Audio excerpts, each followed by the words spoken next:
I'm excited to be at the newly renovated office on Oracle for Jason Matsuzawa. Thank you very much for being on the show. Hey, thanks for having me.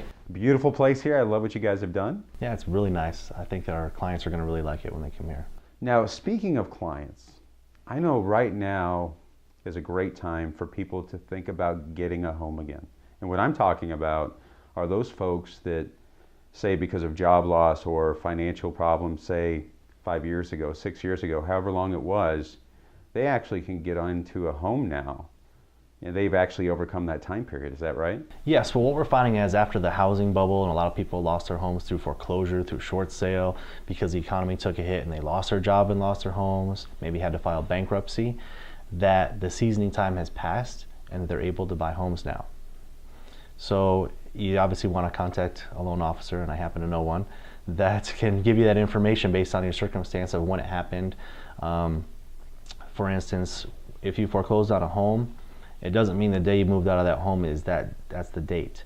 So when the bank resold that home, when the deed got recorded, that's when that date starts for your seasoning period that you need to wait before you can get into a new mortgage. And what is that time period usually? I know every situation is different, but there's kind of a general amount of time, right? It is. So if you had a bankruptcy and you're trying to get a conventional loan, it's going to be a 7-year wait period.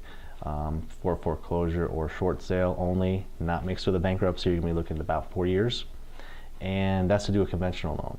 If you do a government insured loan like an FHA loan, then you're looking at 3 years on the foreclosure or short sale, and you're looking at 2 years on the bankruptcy, depending on which type of bankruptcy it is. It can be sooner.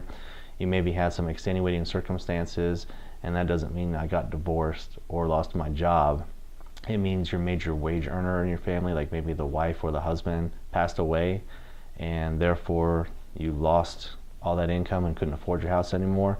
Things like that have some forgiveness within them. I also know that there's other options as well, right? So if people don't want to wait that time period but want to buy a home, they can get in sooner. They just maybe need to put in more upfront money. Is that right? Yes, so we have a home again program. So basically what you can do is with 20% down, sometimes it can require 25% down depending on your credit score, depending on the property, that you can get into a new mortgage. That is correct. So Jason, for the folks at home that want to contact you about getting pre-qualified, refinancing, whatever the case might be, what's the best way for them to contact you? That would be on my cell phone at 520-429-1973, or on my website at www.myarizonahomeloan.com. Excellent. Well, thanks for being on the show. I always learn something new from you. All right, thanks for having me. Appreciate it, Joey.